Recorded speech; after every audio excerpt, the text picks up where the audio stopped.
शिव पुराण में प्रसंग आता है, जब पार्वती जी के साथ विवाह होना था तो विवाह के समय 3 पीढ़ियों का उल्लेख करना पड़ता है। भाई ये किनके पड़पोते हैं, किनके पोते हैं और किनके पुत्र हैं, तो इनका पिता कौन, इनके दादाजी कौन, इनके परदादाजी कौन, कन्या के भी और वर के भी, ये सब पूछना पड़ता है। तो वहाँ पर भगवान शिव जी से पूछा गया कि अबे वरराजा बोलो आपके पिताजी, अब शिव जी किसका नाम दे? शिव जी ने कहा फॉर्म में भरना है ना, खाली ब्रह्मा जी का नाम लिखो। अब एक उल्लेख भागवत में आया है, ब्रह्मा जी के भ्रूमध्य से रुद्र की उत्पत्ति हुई। शिव जी ने कहा टेक्निकली अपने काम तो हो गया, लिखो ब्रह्मा जी। अच्छा, शिव जी के पिताजी ब्रह्मा जी, हे दादाजी का भी नाम चाहिए। शिव जी ने कहा मेरे दादा, तो मेरे पिताजी के पिताजी, ऐसा करो विष्णु भगवान का नाम लिख दो, क्योंकि रुद्र का जन्म ब्रह्मा जी के भ्रूमध्य से हुआ। ब्रह्मा जी का जन्म कहाँ हुआ? भगवान नारायण के नाभि कमल से एक कमल निकला, उस कमल के ऊपर ब्रह्मा जी का प्रादुर्भाव हुआ। तो चल सकता है आप विष्णु भगवान का नाम लिखो। चलो, तो मेरे पिताजी ब्रह्मा जी, दादाजी विष्णु भगवान। अच्छा महाराज परदादाजी का भी नाम चाहिए। शिव जी ने कहा अरे यार सबका परदादा तो मैं ही हूं, ये क्या फालतू लगाया है आपने। और यही बात सत्य है, ध्यान रखना। कितने भी देव स्वरूप है, ध्यान रखना, भगवान महादेव जैसा कोई नहीं। सब देवादिदेव भगवान महादेव के साथ दक्ष प्रजापति का भाव दूषित हो गया और परिणामतः देवताओं की सभा में दक्ष के आने पर सभी उठ करके खड़े हुए। भगवान महादेव जी महाराज केवल अपने आसन पर भगवत चिंतन करते हुए बैठे रहे। इसी को निमित्त बना करके दक्ष प्रजापति ने भगवान महादेव जी के लिए उस भरी सभा में अत्यंत अपमानकारक शब्दों का उच्चारण किया, सामाजिक बहिष्कार का ऐलान किया। दक्ष वहां से चले गए। नंदिकेश्वर ने दक्ष को शाप दिया, मैं करता है ये अहंकारी, इसका मस्तक कटेगा और इसको बकरे के मुख से बोलना पड़ेगा। भृगु ने नंदी को शाप दिया। सभा का सारा वातावरण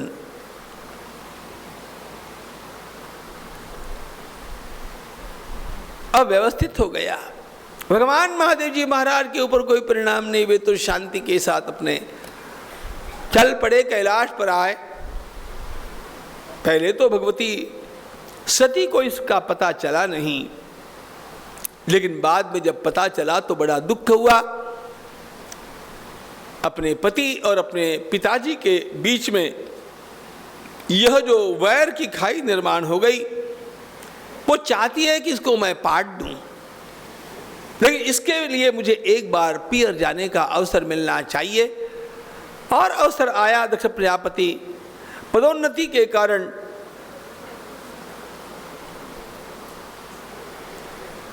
वाजपेयी नाम का यज्ञ करने के उपरांत तो बृहस्पति सव नाम का यज्ञ करने के लिए तैयारी करते हैं। और इस यज्ञ का आयोजन उन्होंने कनकल क्षेत्र में किया। भगवान सुखदेव जी महाराज वर्णन करते हैं, राजन सभी को बुलाया, भगवान महादेव और पार्वती को टाला, भगवती सती को टाला। देवस्त्रियों से भगवती सती को इस बात का पता चला। भगवान महादेव जी से पूछा। भगवान महादेव जी ने न जाओ भी नहीं कहा और जाओ भी नहीं कहा। वे जानते हैं कि आगे चल करके कौन सा खतरा खड़ा हो सकता है, लेकिन उनकी बात को आज्ञा मान करके ही भगवती सती चल दी। लेकिन भगवती सती को तब धक्का लगा जब एक ने भी उनका स्वागत नहीं किया, कोई कुछ पूछता ही नहीं है। उपेक्षित भगवती सती स्वयं जब मां ने उससे ये कहा कि बिटिया, पिताजी को बड़ा क्रोध आएगा, मैं ही जाकर के पूछती हूं, ऐसा कहकर के भगवती सती जैसे ही यज्ञ मंडप में पहुंची, दक्ष प्रजापति और सती के बीच में बहस हो गई। दक्ष प्रजापति का पूछना, कहना यह था, तुम्हें किसने बुलाया, तुम क्यों आई? और सती कहती थी कि मुझे किसी बुलावे की आवश्यकता नहीं, मेरी मां से मिलने के लिए, और खास करके मैं आई आप जैसे पापी बाप को यह बतलाने के लिए कि मैं अपने को आपकी कन्या कहलाना नहीं चाहती। भगवान महादेव का अपमान करने वाले आप, उस पवित्रतम भगवान महादेव को भरी सभा में सभी प्रकार के अपशब्द सुनाने वाले आप,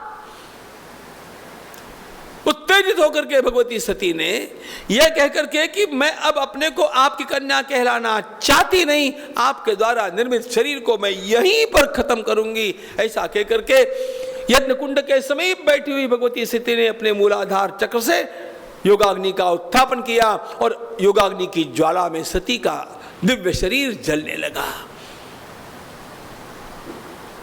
रोकने का प्रयास भूत प्रेतादिकों ने किया, लेकिन भगवती सती ने सबको स्तंभित कर दिया। चंद्रमौलीश्वर भगवान का चिंतन करती हुई सती भगवान शिव में लीन हो जाती। अपनी प्राण वल्लभा को इस प्रकार अपमानित होना पड़ा, इसका पता जब भगवान महादेव जी को लगा, उन्होंने जटा को पटक करके वीरभद्र को निर्माण किया और कहा, जाओ भैरव, उस पापी का नाश करो। दक्षम सयज्ञम जहि मदभटानाम त्वमग्रणीर। दक्ष को भी सजा होनी चाहिए और वहां पर आए हुए सब लोगों को भी होनी चाहिए। अरे वीरभद्र ने, उस महान भैरव ने आकर के ऐसा आक्रमण किया, किसी का कुछ नहीं चल पाया, न देवताओं का, न ऋषियों का, न दक्ष का। यज्ञ का विध्वंस कर दिया, दक्ष की गर्दन को मरोड़ करके धड़ से अलग कर दिया, यज्ञ कुंड में स्वाहा कर दिया। देवी भागवत में लिखा है, भगवान महादेव जी महाराज उस समय कनकल क्षेत्र में आकर के पहुंचे और उस यज्ञ के स्थल पर अपनी प्राणवल्लभा के आधे जले हुए कलेवर को देख करके अत्यंत व्याकुल हो, उठाकर कंधे पर डाल भगवान महादेव सारी दिशाओं में हा सती, हा प्रिय, हा सती, उन्मत्त होकर के चीखते चिल्लाते दौड़ लगाने लगे। भगवती सती के अध जले कलेवर का एक एक अवयव जहां जहां गिरा, वहां जागृत शक्तिपीठ निर्माण हो गया। काशी की विशालाक्षी, कलकत्ता की कालिका, कोल्हापुर की महालक्ष्मी, कांची की कामाक्षी, गुवाहाटी की कामाख्या, नेपाल की दंतकाली, कुरुक्षेत्र की भद्रकाली, स्थान स्थान पर जहां जहां शक्ति का अवयव गिरा वहां जागृत शक्तिपीठ निर्माण हो गया। सती माता भारत माता के साथ एक रूप हो गई। ध्यान रखना, हमारी भूमि जमीन का टुकड़ा नहीं है, हमारी भूमि साक्षात देवताओं की निवास स्थली है। यहां देवता रमते हैं, यहां देवता जागृत है।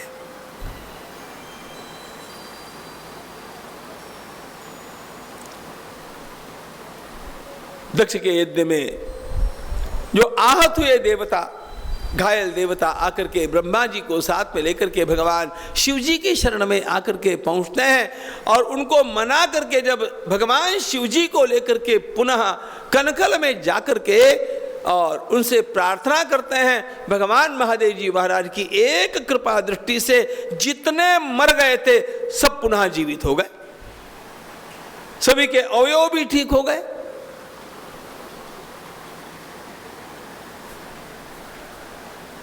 ये शिव दृष्टि का परिणाम। भगवान शिव जी की दृष्टि में ही यह शक्ति। नंदिकेश्वर के द्वारा दिए गए शाप को ध्यान में लेकर के भगवान महादेव जी महाराज ने दक्ष के धड़ के ऊपर बकरे का मस्तक जैसे ही जोड़ा, प्राण का संचार हुआ और प्राण के संचार होते ही दक्ष ने अपने सामने भगवान महादेव जी को देखा, साष्टांग वंदन किया। जिस क्षण दक्ष ने भगवान महादेव को विनम्र होकर के पश्चाताप करते हुए वंदन किया, उसी क्षण भगवान नारायण गरुड़ जी के ऊपर विराजमान होकर के वहां पहुंच गए। वैकुंठनाथ भगवान की जय। और भगवान नारायण ने समझाया, अरे पागल दक्ष, तुम ये क्या कर रहे थे? मेरी पूजा करना चाहते हो, ब्रह्मा जी का सम्मान करना चाहते हो और भगवान महादेव जी का अपमान भी करना चाहते हो?